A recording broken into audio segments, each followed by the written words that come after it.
welcome to the show. Hey, how are you? Thanks for having me.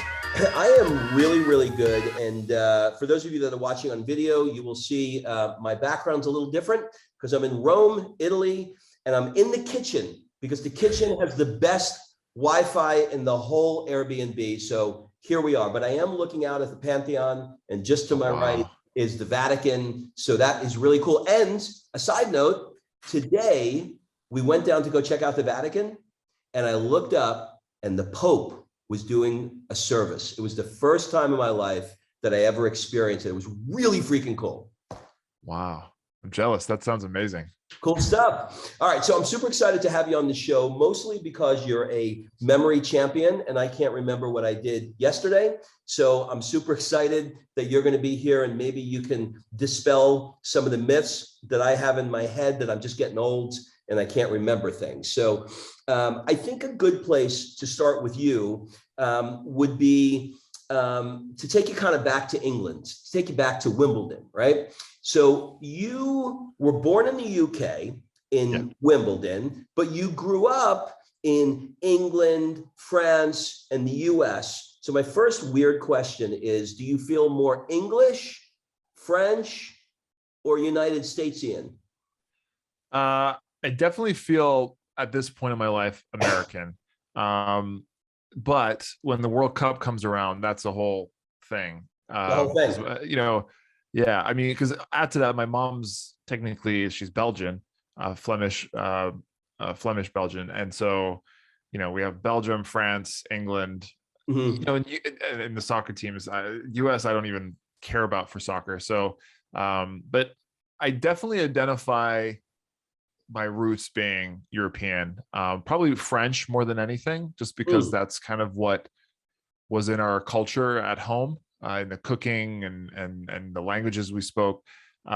So yeah, but I remember when we moved from England the last time, I was very reluctant to give up my feeling of being a Brit. And I have a UK passport. I still use it to travel a lot, but usually to simplify visas and stuff like that. But now you can't, because of Brexit, you can't use that to live in the EU anymore, right? That's over. I know. Yeah. And I'm pretty bummed about that. You know, it used to be, that's kind of why I kept it, is so I'd have this pass to potentially live anywhere with my family. But now my wife has some ancestry in Italy. So I feel like there's a way to maybe get some Italian citizenship for her. And then that might take over what we had with the UK passport. I don't know. Well, I can help you with that because I have an Italian background and I have a lawyer right now that's working on getting me Italian citizenship, and I know all about it. So I can help you out with that. I will definitely ask you about that. Okay, so I want to take you back now to Miami. You graduated from the University of Miami and you wrote a thesis on automated reasoning. What the hell is that? And why did you do it? Yeah, so I've always been interested. Well, I first started studying physics. That's actually what I went to grad school for. I was going to get my PhD, and kind of partway through that program, I realized everything I was doing was with computers anyways, my research, and I wanted to do something that was going to be current. I saw a lot of my peers in the physics grad department, and they were there for 7-8 years working on their, dissertation or whatever, and it was some tiny little esoteric problem that, I don't know, would get stuffed in a book somewhere on a shelf that barely anyone would reference. And okay, maybe that's interesting. But for me, I wanted something like cutting edge that I could get a job in and make a difference right now, every day. And so I switched to computer science. And what interested me the most over in that field was things that mimicked kind of like how we make decisions and how we think. In a way, AI. So automated reasoning is kind of a corner of artificial intelligence in the sense that it makes logical deductions from information to create an outcome. So it's basically just AI with logic. If you ever studied for the LSAT or done some of these logic problems or puzzles, that's kind of what I was doing, but writing computer programs that solve those. Really interesting. I recently interviewed somebody who is in the world of AI, but she's training, maybe it's VR, I don't know. She's training she's training emotional intelligence into the intelligence that is AI or VR, one of those things, which I thought was sort of an interesting field, because I think we're all terrified that, the aliens are going to come and just, they're going to take over the world. We're going to have like a Will Smith movie on our hands. But that's not exactly what you are doing these days. And I want to slowly start looking into memory. So in 2009, you entered the world of memory sports. So one does not think of memory and sport together as a word. What was the trigger? And maybe you can explain what memory sport is. Yeah, so at that time, I was still doing my studies in computer science. My grandmother was struggling with Alzheimer's disease, and it was kind of getting to the end. And eventually in 2009, she passed away suddenly due to related causes. And, memory had kind of become more and more of a thing that I was thinking about, just because I was faced with the reality of this being in our family and kind of seeing what it was doing to my grandmother. It was just really obviously terrible, but also interesting in a way. I mean, I just had never experienced it so close to home, and it was just bizarre seeing someone lose their memories and what that actually meant to her personality and our relationship and everything. It was just kind of eye-opening. So I was reading a lot of books about memory at the time, and kind of learning about some techniques that were out there. I didn't even know that. And I finally stumbled down this rabbit hole of competitive memory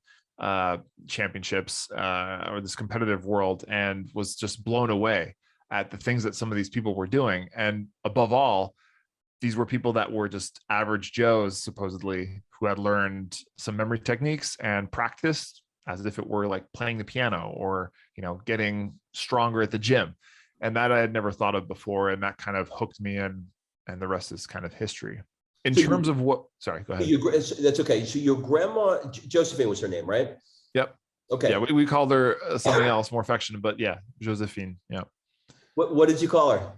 Madus, which means my sweet, my mi dolce, I guess would be Italian or something version, like that.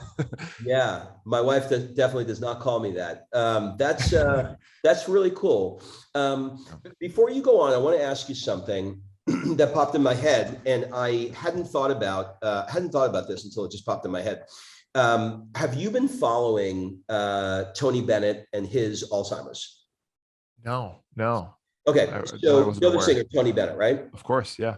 Okay, so last year, maybe the year before, I'm not sure, he was diagnosed with Alzheimer's, and it happened really, really quick. Where he's been touring for 1,000 years. He's like literally like, I don't know, 90 something, right? And he's just been nonstop touring for 70 years or something, and then he got Alzheimer's. And 60 Minutes just did a report with him, and he has he's a very typical Alzheimer's patient. Like if you look at him, he's got that vacant stare. He's got that sort of what they call pill rolling tremor, where his hands are like rolling like a pill. And he just looks like a shell of himself. But when he gets behind the piano, he comes back alive. And he had a gig at Radio City with Lady Gaga. And they were in his house, and they were practicing for the show. And he didn't know her name. He'd done many albums with her, didn't know her name, didn't know who she was. And then they cut to the doctors, and they were talking to the doctor, and they said, he had wired the tracks in his brain so heavily for music that it's big, thick bundles now, and he's just able to access that information very quickly. So the reporter said, do you think, he'll ever remember your name again? And she said, I don't know. All I can do is hope. Then they cut to Radio City, and she's on stage, and he's on stage. And then she walks out. And as she walks out, he says, ladies and gentlemen, Lady Gaga. And like everybody freaks out that he said her name, and she starts crying. And it's a fascinating thing, the work that you're in right now, because even Alzheimer's patients, if something is hardwired in the memory, in the brain, you can sort of override even disease. So with that story, I'm wondering for you, like, have you found a way to override even like what your grandmother went through? The answer is no. I mean, it's just that, and that's a great example. Thanks for sharing that. I hadn't heard that story, but it just shows you just how little we really know about the memory. You know, we can make these generalizations, but there's a lot more going on. The experiences that we have in our life and how they're encoded and how the neurons connect and the pathways that are more strengthened than others. You know, for example, through music, when someone's spent their whole life playing songs and writing music and performing. But you know, with some of the techniques that I've mastered, you know, you do have a better sense of control of a lot of that information. Now, I don't know, I'm not in my 90s yet. Yeah. I don't know how that will translate, but I always get this question, you know, do you think what you're doing now, Nelson, will help your older self, you know, if or when you start getting Alzheimer's disease? And my answer is, you know, I don't know, but I like to think that with the tool set and the habits that I've formed pertaining to memory, I feel like that will at least save me some time before, you know, that demise happens, if that happens. So I feel like there has to be some benefit to that there, whether it's even, you know, a few months to a year that it helps push back or stave off Alzheimer's. I don't know. All right, so let's dig into giving people sort of the crazy things that you've done. Like I had to, I'm going to ask you because I feel like Okay. my research is wrong. There's no way it's right. I can't believe it, but I'm going to ask you anyway. Okay. So if my research is right, in 2010, you broke the US record for memorizing the most numbers in 5 minutes, which is 178 digits. Okay. Yeah. So I want to stay here for a minute and use this as a launch pad to help people. So first of all, is that right? That's right. And I'm it sounds like such an embarrassing number because that's a long time ago. But embarrassing in a good way, right? You mean like impressive embarrassing, or you mean like No, I don't. I at the time, yeah, I thought it was impressive, but now you don't think that's impressive? No.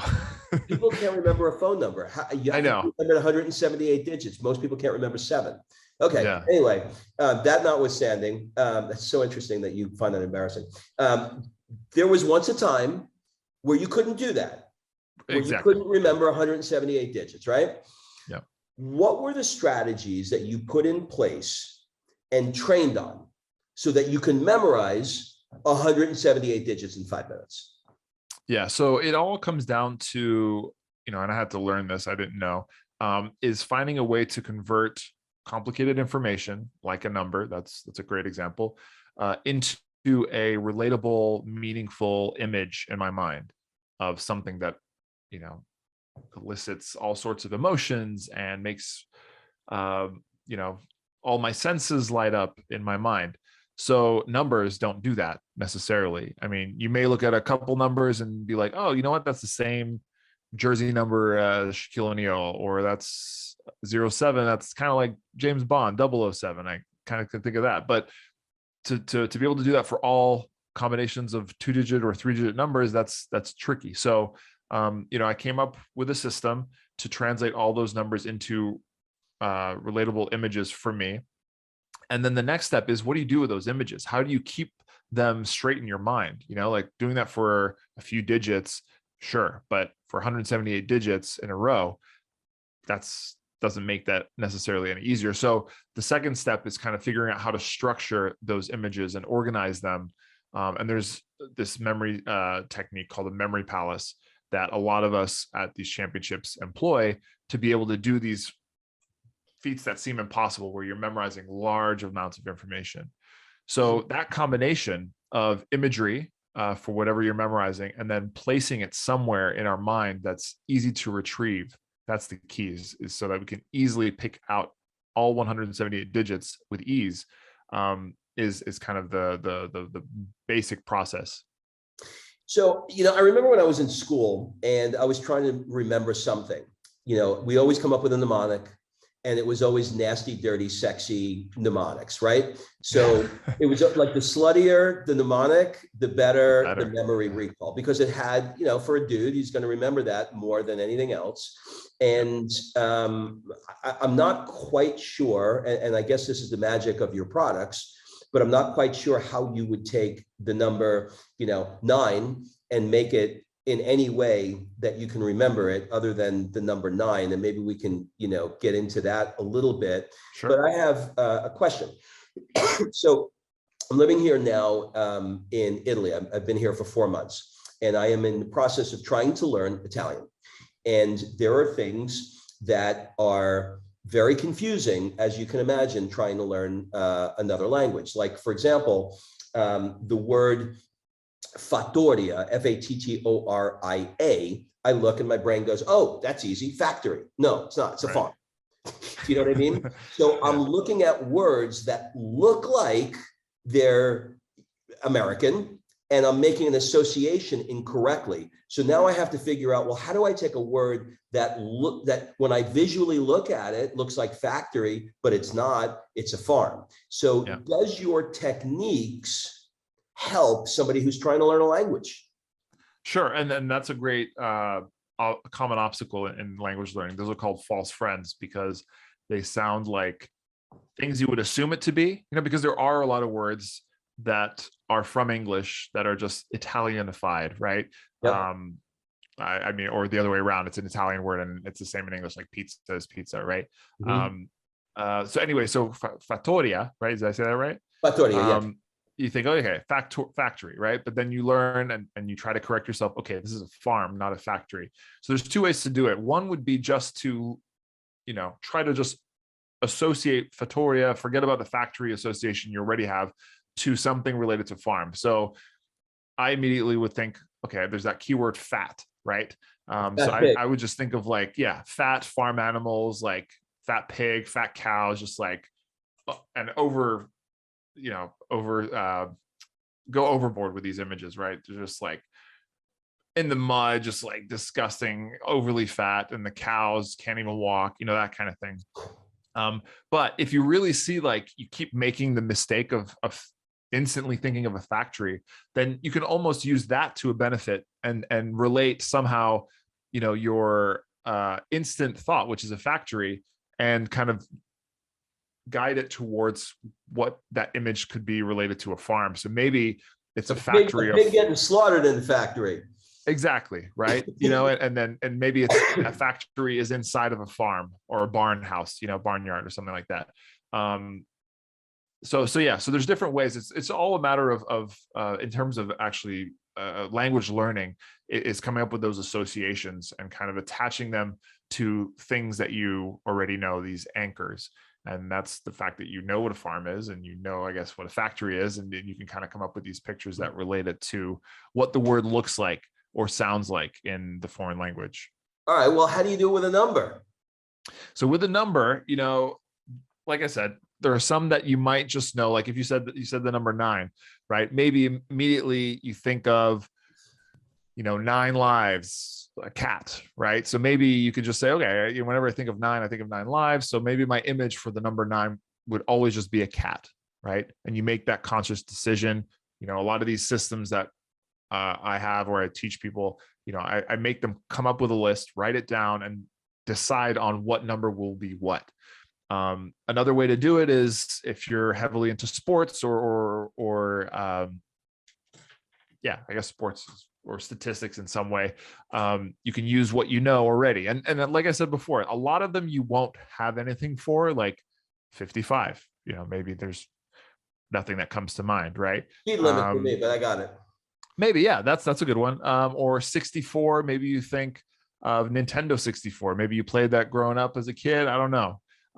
So you could picture a Super Mario or something, if that's a game you played, or isn't there a Beatles song, When I'm 64 or something? So maybe you think of the Beatles, right? But again, that's hard to do evenly and fairly for all, you know, 2-digit numbers, let's say. So then you come down to, okay, maybe I can systemize this a little better and come up with kind of words for the numbers. So then you need some kind of phonetic code to translate the numbers to letters. And then once you have letters, you can just make words. So that's what we do for the majority of numbers is each digit. I'm sorry, say it again. Say some kind of phonetic code. Like, give me an example of that. Yep. So I basically take all the digits 0, 1, 2, 3, 4, 5, 6, 7, 8, 9. That's all there is. And give them a letter association for whatever I can come up with any kind of mapping, right? 0 could be, well, let's say 1 could be an A. Yeah. 0 could be an O.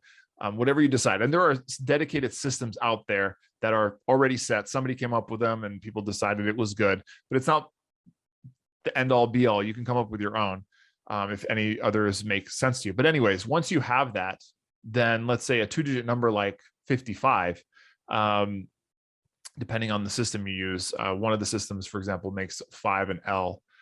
So you would have 2 L's, LL. So maybe that image could be LOL, right? Like, and maybe you think of the emoji for like someone laughing out loud. What's another one? 7-2, right? In the system might be, it's a K and an N, so, or K sound. So it could be a can. You can insert some vowels there to make it a full word, but that's the basic process. I don't want to go down too complicated. No, that's good. That's good. How do people remember phone numbers? I'm 55, right? And I remember, when I was dating Joanne Spina in 6th grade, I could still tell you Joanne's number. Was it because I was trying to get lucky? Like what was it that allowed me to not pass algebra, but to know Joanne Spina's telephone number? How did I put those 7 digits in my head? Was it because of repetition from dialing, or was it because I got excited when I called her? What is it? Yeah, it's a few things there. And one is because you had to focus on it. We didn't have an iPhone that you could just look up her name and just press a button. You had to be able to dial that. Otherwise, what was the alternative? You were going to maybe have to look it up in the directory, which who knows where that was. And maybe you didn't even know her last name. You had to maybe ask a friend. It was complicated. And add to the fact that you liked this girl.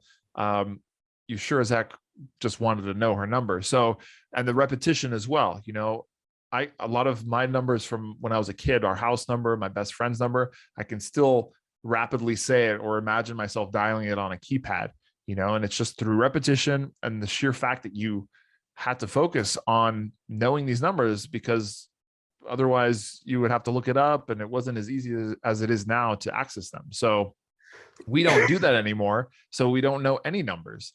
Everything's just a quick search away in our phone. What's the hardest thing for you now to memorize? I know that you won the USA Memory Championship 4 times, 2011, 12, 14, 15. You were also the first American to memorize a deck of cards in under 60 seconds, right? What's the thing for you now that you don't have a system for, or you do have one, but it's just hard? What's the thing that's the most difficult for you? I think the most difficult is text, and then that can vary, right? I mean, you could have like a children's book text that's very simple, but you could also have a very technical textbook, right? I don't know in what case you'd have to memorize that, but just memorizing text in general is always challenging, just because there's so many words and filler words, right? And a lot of those filler words like the, which, that, those, like, how do you visualize those things? It's tricky. So, it's hard to memorize text or lines or script and get it perfect, because, sometimes in language you can say, like the cat went to the grocery store, but you can also say a cat went to the grocery store, and it's different, but it's also kind of like the gist of it's the same, Right.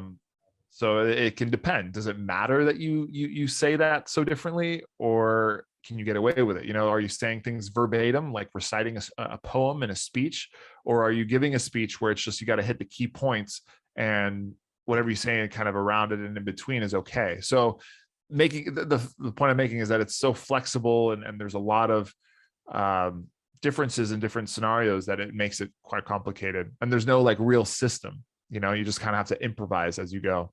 I have some friends who are actors who've either done Broadway or movies, and it's always freaking amazing to me at how they can take a script and do a television show like every week, or a movie where they've got pages of dialogue and they can just read it and they can recall it. So is there a natural gift that some people have, or like what is it that allows those people to do the text that you're referring to much more easily than other people? Yeah, and I've heard from different actors some different techniques that they have, but I think before that even is they get good at it because they do it so often. You know, it's their livelihood. They have to be able to do that. Otherwise, they're not going to have a career. You know, but I have heard of people using a memory palace like idea when learning a script based on, let's say, if you're performing on stage, you know, kind of either verbal cues from people you're having a scene with, or visual cues in terms of where you're standing or where the scene is happening on the stage. You can use those as ways to help you remember the line to come, you know. Also being invested in the character you're playing and trying to really imagine and visualize the emotions and what they're doing and what they're trying to tap into as if you were the real person goes a long way with making things stick. If you're trying to memorize just the letters, the words and the letters that represent those words as they are on the page, that's so abstract. You know, if you can add meaning to things, that's when your memory kind of starts to light up, you know? All right. What is a memory palace? You've mentioned that a few times. Can you give me like I know you have courses that go deep into stuff like this, but tell me like just high level, what is it? Sure. In general, a memory palace is a familiar place, you know, a spatial location, like your house, could be your office, the way the path you take to work, and it's used to place or imagine or stick the images of whatever you're memorizing along a path. And the idea is that when you're memorizing something, you jump into your memory palace and start imagining the images along the way through this palace or this house or whatever. And then later on, when you need to recall the information, it helps serve as an anchor. You know where it is. It's at this memory palace, and all you have to do, on the TV, you know, on your couch, through your house. You know, let's say you have a list of 10 items for your grocery list or something. You can sprinkle those throughout your house, you know, starting at the front door, then the entryway, then the living room TV, and so on. And when you want to pick up those images to remember what you placed there, all you have to do is think of that same pathway, which you know like the back of your hand anyways, because it's your house. And you can convert those images back to what you actually memorized. Do you ever have an issue where you start memorizing, you use the memory palace and you go, okay, on top of the TV, you know, let's say somebody's in college, on top of the TV, I'm putting the chemical formula for Teflon or whatever it is, right? You got it on top there. And then you have another course that you're taking, but the TV is already used. That's Teflon up there. Is that ever an issue where you start running out, like your palace starts to become overrun with all kinds of stuff? Has that ever happened? Yep, but the way this works really is you have you build kind of a Rolodex of memory palaces that you can use for a multitude of things, and you'll be surprised. You know, obviously I'm saying start with your house or start with your apartment. You only have one of those. Yep. But you can also use old places you lived in, or places you grew up in, or you know, buildings from where you go to school, your classrooms.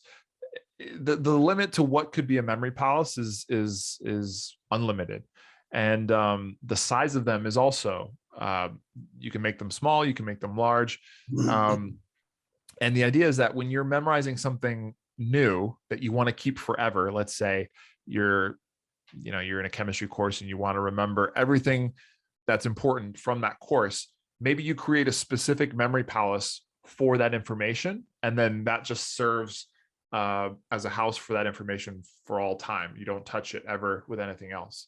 So it never gets interfered. But there are things like day to day, like your to-do list or stuff you just need for a little while, then you don't need it. You can have like a few memory palaces that you just cycle through and then eventually just reuse. And hopefully by the time you reuse it, you've forgotten what you put there a while ago, you know? So there's this idea of kind of memory palace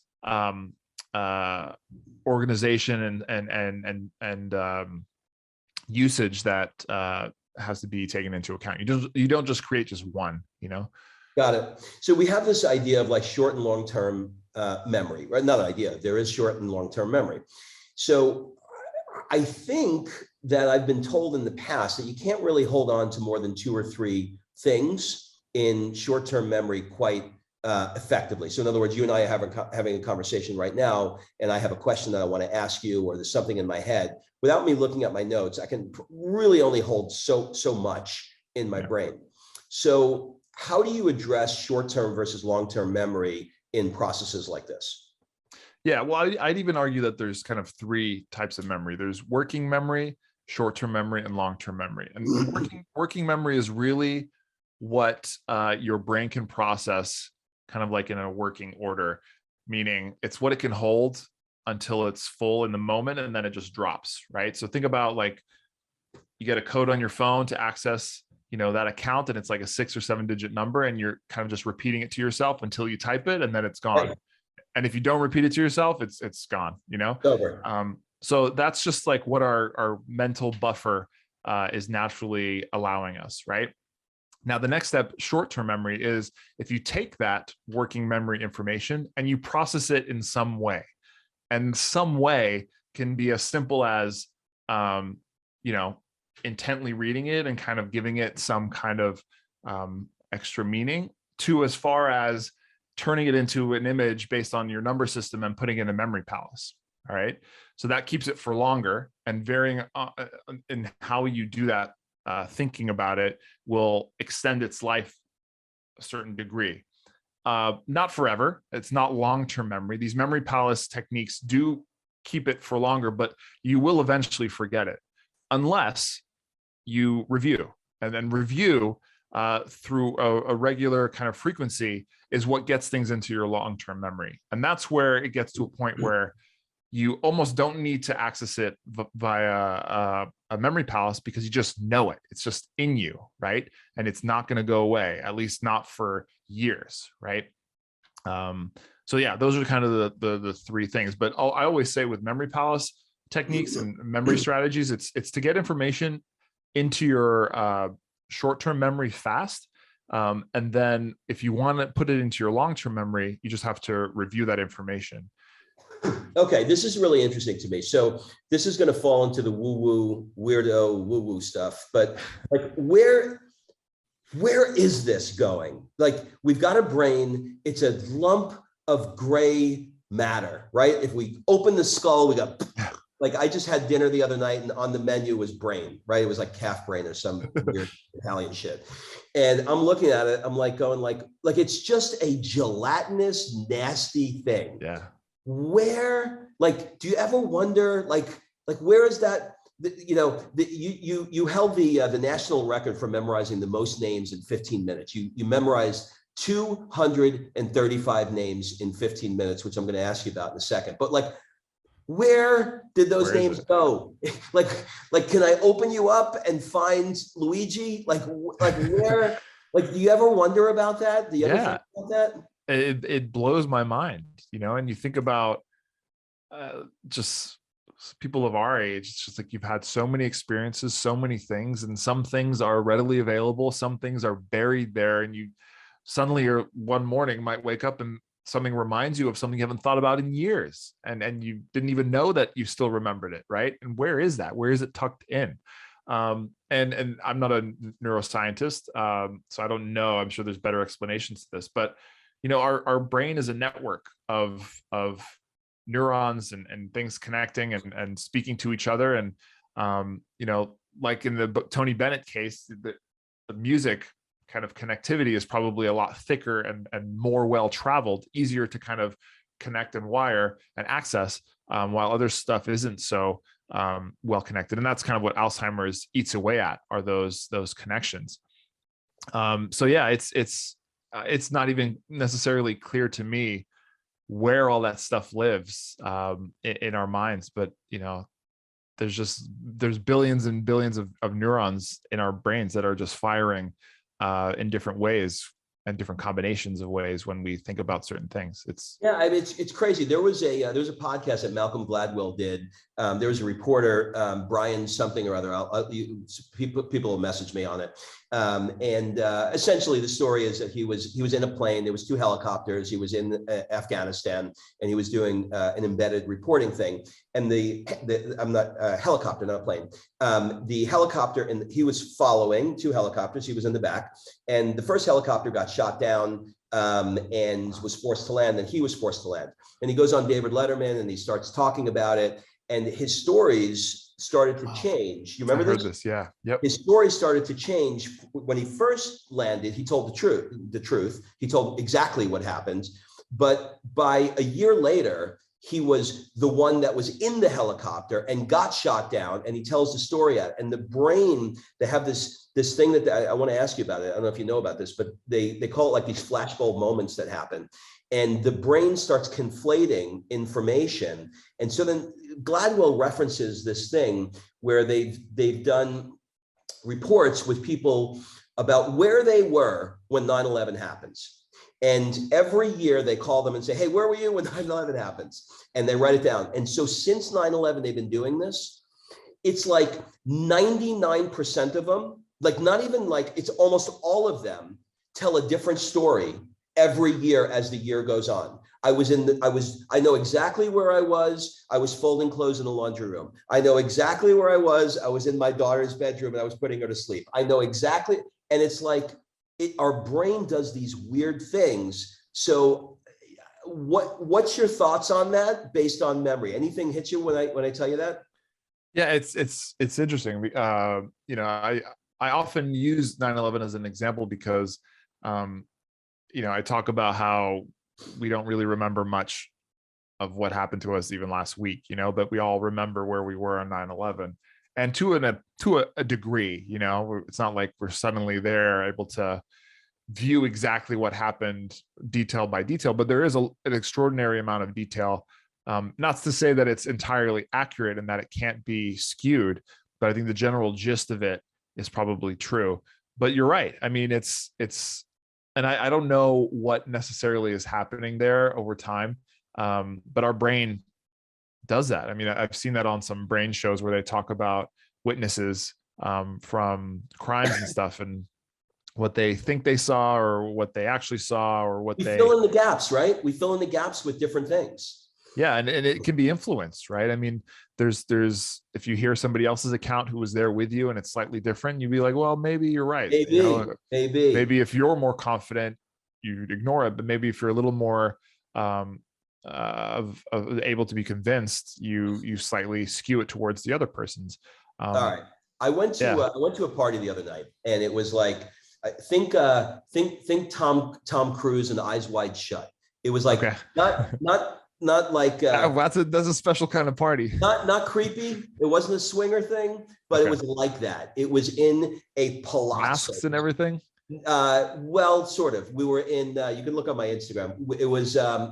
There's this society. The society they call it in Florence. It's basically a bunch of guys that got together and everybody throws money in for a crazy party. And this was like a kilt party, but it was done in a palazzo, and it was like nobody was in masks or anything, but it was in this palace. It was literally like opulence. Eyes Wide Shut. Opulence. It was over the top. Okay. So I mentioned earlier that in 15 minutes, you remembered 235 names. So I walked in there, and my friend who's Italian invited me. I'm only living in Italy for 4 months, so I don't know anybody. And we walk in, and it was this barrage of introductions. It was like, this is this is Luigi, this is Linguini, this is Baked-Eaty. It was one after the other, right? And I'm trying to remember anything. So when I saw that you memorized in 15 minutes 235 names, that would have been one hell of a party trick if I could have pulled that off. How would you advise me in the next time I'm in a setting where I'm just getting blasted with, I want to introduce you to this one. How do you remember names? Yeah. So before I kind of go into techniques, let me just make sure it's clear that the 235 names is in a competition setting, right? And I'm not at a party. there's not everybody dressed up and talking and noise and beautiful things happening around me. I'm staring at a piece of paper with photos of people that don't change, right? So that's like an ideal situation, right? Okay, fair enough. But still, I've done the real life name memorization at events. That's kind of one of the things I do to get it kicked off. Is I'll schmooze a little bit before I go on stage, talk to people, learn their names. They don't know I'm doing that, and then on stage, I'll be like, if I talk to you, stand up, and then I just rattle off as many names as I was able to get to, and the most I've done is around 100. And it can depend, right? I mean, in real life, people aren't on a piece of paper and you can just look at them, get their name, and move on. You have to talk to them and be normal and sociable, and it can depend. Maybe you are really interested in this one person, so you don't really get to talk to many other people's name, get their names. So it's a lot more fluid in real life situation. But the basic concept of how to memorize a name is the same. You learn a name, you hear the name. First of all, you want to be paying attention. That's maybe the number one thing to note in 2022. Don't be looking at your phone. Don't be thinking of the next cool thing you want to say. Focus on the person's name, right? If that's really what you're after, is to learn people's names. And once you have that mindset, then you turn the name into a picture. So whatever it might sound like, what it reminds you of, if you know a cousin with that name, or a celebrity, or a character from your favorite show, whatever, come up with a picture for that name, and then attach it or anchor it, much like we do to the positions in a memory palace, but to something on their face, some feature that you notice. And when you're meeting someone, typically you look them in the face, so you should be able to notice something, and it can be something pretty, attractive, ugly, just something noticeable. You don't even have to think about, oh, I'm being rude here. You're not telling anybody what you're looking at. It's just is what it is. Whether it's a mole, a big nose, beautiful eyes, doesn't matter. And then you combine them. You attach the image and somehow relate it to the feature that you've chosen. Now, in real life, this is a process, and you're having conversations, and a lot of people are firing names at you or pulling your attention away to meet somebody else over there. So what you have to kind of get good at is the speed at which you do this, which is practice. And the second part is maybe having go-to images for a lot of common names. And this comes through practice as well. And then the other thing is also, you want to get good at kind of navigating the conversations you have so that you have time to do this.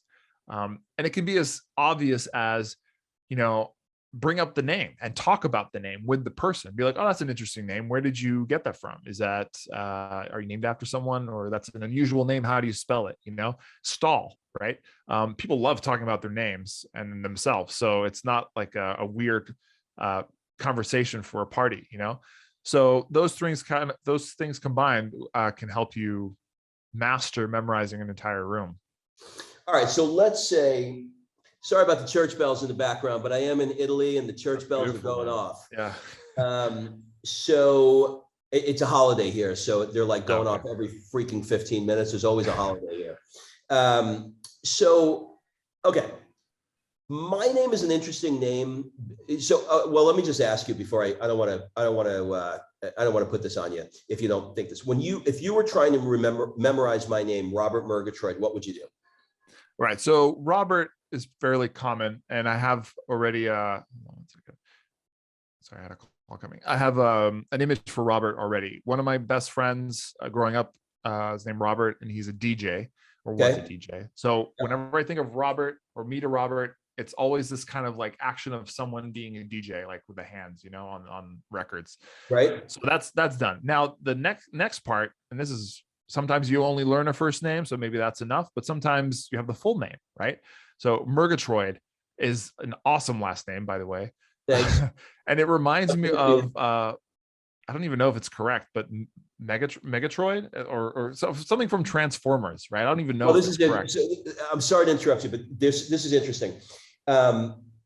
If somebody is younger than me, they will say exactly what you just said.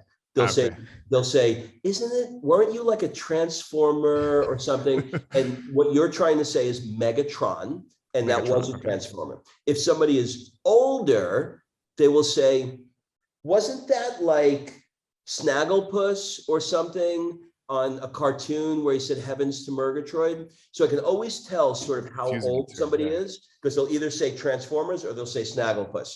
So I guess the reason why I want to use my name is because my name is pretty easy because it's a weird name, so you can remember it. But I want to ask you a question about Robert. So if Robert is the DJ and you remember, and you meet 10 Roberts over the course of, I don't know, the next, it's a common name, so you meet a lot of people. Sure. Do you just associate and go, oh, DJ, DJ, DJ, because it's your, you know, it's your thing for Robert? Yes. But you know, that might sound like, oh, it's going to be confusing, but remember, it's not just thinking DJ, DJ, DJ. It's relating that concept or image of a DJ to something unique about that person. Okay. And let's say even if all of those Roberts have a mole, right? That's the feature that I notice. If that's the obvious thing that I notice, I'm not going to shy away from using that as well as the DJ. So technically, in effect, for all 5 of those Roberts, I'd be thinking DJ mole, right? But even still, it's all unique because your mole or that Robert's mole, it's never going to be the same. It's always different, first of all, in appearance in some way, but secondly, also in the instance and the moment that you've met the person and where they were and what was happening. That's a lot of stuff that happens at the same time that we're not even really conscious of or think that we're processing, but we are. So me memorizing a DJ on this Robert's mole, you know, at this point in the party versus another one later, that counts for something, that they're unique instances and that something else was talked about, like they're separate. So you have to give your memory a lot of credit in the sense that it's doing other things that you don't think it is in the process of adding that information of a DJ on the mole. All right. After that, Let me ask you a reverse question. So I go to Greece a lot, right? And everybody's Nick. There's my cousin Nick, there's my uncle Nick. Have you met my child Nick? And this is Nikos. Okay. How do you remember 48,000 Nicks and differentiate them? Because it's like shooting fish in a barrel. It's like calling somebody Anthony in Italy. I mean, there's a million of them. Right. So how do you differentiate when something becomes the opposite? It's no longer unique. It's commonplace. Right. I mean, if that's truly the case, and I don't know how much you're exaggerating, but a little. There's a lot of Nicks. So what you could do is just not memorize the Nicks, right? Just memorize the ones that are Nicks, and then if you don't have an image coming to mind, you just know it's a Nick, or there's a high probability that it's a Nick. Just run it. It's pretty much going to be Nick. All right. So as we wrap up, I want to ask you a couple of questions, but I am curious. I understand that you've helped Mark Cuban, Sarah Blakely. Could you share a little bit about what you're able to discuss? I don't know if they made you sign NDAs where you can't, but what was the experience like working with a Mark Cuban or a Sarah Blakely? You know, yeah, it's all, first of all, pretty surreal when you're sitting there with them. And I've worked with them in different capacities. Mark Cuban was for a show where I was his coach for the show, and then he had to perform what I taught him. And how'd he do? It was amazing. It was on Brain Games. You can watch it actually if you can find the episode. We'll link it up in the show notes. Yeah. And with Sarah and her husband, you know, it was more of a private thing. I can't go into too much detail there, but you know, in general, when I work with these high profile clients, I'm always amazed at how just regular they are. You know, I was for sure thinking, you know, Mark Cuban would think that he knew it all and that he'd just like not be interested, but he was so, I feel bad saying that I assume this about him, but I know he's a smart guy, but I didn't think that he would gobble up what I was feeding him so easily and quickly. Super sharp guy. Even when it came to, because we did something really complicated with numbers, binary numbers, and he was like all over it. So, you know, they're just like us, you know, but he can't be a billionaire because he's curious. So there's no question. Same with Sarah, you know, they are smart people and they pick up things, and that's how they got to where they are, you know. She's incredible. I've never met him personally. I lived in Atlanta for 25 years where they live, and a friend of mine owns a restaurant, and he's his best friend. Actually, he wrote about him in the book. And you know, one day we were talking about him, and I said, I said, God, he's got to be like so impressive. He said, Rob, if he walked in right now, you'd think he was homeless. I said, you're kidding me. He goes, no, he's the most normal guy that you could ever imagine. Who are you talking about? Sarah's husband? Yeah, we're talking Jesse, right? Jesse Itzel, yeah. Yeah. Okay, a couple more questions and then we'll wrap. What do people never ask you? But you wish they did. They never ask me. They always ask me about memory. They always ask me about Mark Cuban, but they never ask me about this. Yeah, that's a good question. I don't know. Maybe stuff like, what do you do when you're not memorizing or climbing or doing the stuff that are super obvious from your profiles? Fair enough. Mountaineering is, we didn't get a chance to get into that. Maybe we'll do a part 2. Do you collect anything, or have you ever collected anything? I collected comics as a kid. I still have those, and some coins and stuff. What do I collect now? I don't really. I guess I collect books. I have tons of books, but no, I don't really collect much these days. No, just memories. If you just memories, that's great. If you had to do a TED talk on nothing that you're known for, so we're going to pull out mountaineering, we're going to pull out memory, but it could be on anything you want, anything you have an interest in or a passion for, what would it be? Maybe knitting. I love knitting. Knitting. Yeah. I remember. That's right. I remember that in the research. You learn knitting. That's really interesting. I would love to talk about like the manliness of knitting and the good it does for your brain or something like that. Yeah. That would be a hell of a TED talk. I think that would work because, that's great. Okay. Last question. We're going to change things up a little bit. What one question would you like to ask me? Oh man. Yeah. So your time in Italy. All right. Yeah. Well, first I'd be curious why you're there, but I'm sure that's, I'd love to know why you're there, but that's not the question. Have you taken any cooking classes while you're there? Do you have any interest in that? No, okay. So the reason why we're here is we were living in America. We were in LA, and it just, COVID has been one of those things where it was an incubator, right? It was a lot of pressure, and like we're not going out, we're not and so I just sort of like watched, like school shootings going up, and I watched storm in the Capitol and Democrats and Republicans, and I'm wearing a mask and I'm not wearing a mask, and just division. And I had spent some time out here in Italy, and I was like, could it really be La Dolce Vita? Can we really live this beautiful Italian life, in Florence? And, it's like a little snow globe that we live in. And we came out, we checked it out, and we're like, you know what? Worst case scenario is we'll go out there, we'll move. If we hate it, we can always go back. And we came in and we just absolutely fell in love with the culture and the people and all of those things. So we just wanted to make a move that was we have a 7-year-old daughter that was in the best interest of raising her. And for me right now, growing up in the hills of Tuscany is going to be far more, or going to school in the hills of Tuscany is going to be far more impactful than going to school in LA in terms of like her life. Sure. So it was mostly driven for her, and then secondarily for us.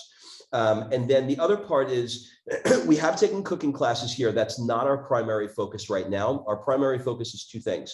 One is we have a language teacher that comes twice a week to teach us Italian, because that's really super important to us. And 2 is we have an Italian historian, a tour guide that once a week we meet, and we go out for 3 hours and we just literally walk around Florence, and she teaches us about the Medicis, and she teaches us about all the different things in the city, because we're walking around looking at this stuff going like, well, that's the coolest thing I've ever seen, but what is it? Why was it here? So like we're learning what the difference between a Baroque building, a medieval building, and a Renaissance building, and all the different periods, and what was Roman and what's Florentine. And so we're literally just learning about all of that. So those 2 things. And then once we get that dialed in more, then we'll move into cooking. Right now, we're just eating out. Awesome. Yeah. Oh, that's great. That's an awesome move you did for your daughter. I have a 3-year-old, a 1-year-old, 1.5-year-old, and a 1-month-old. So, God bless you.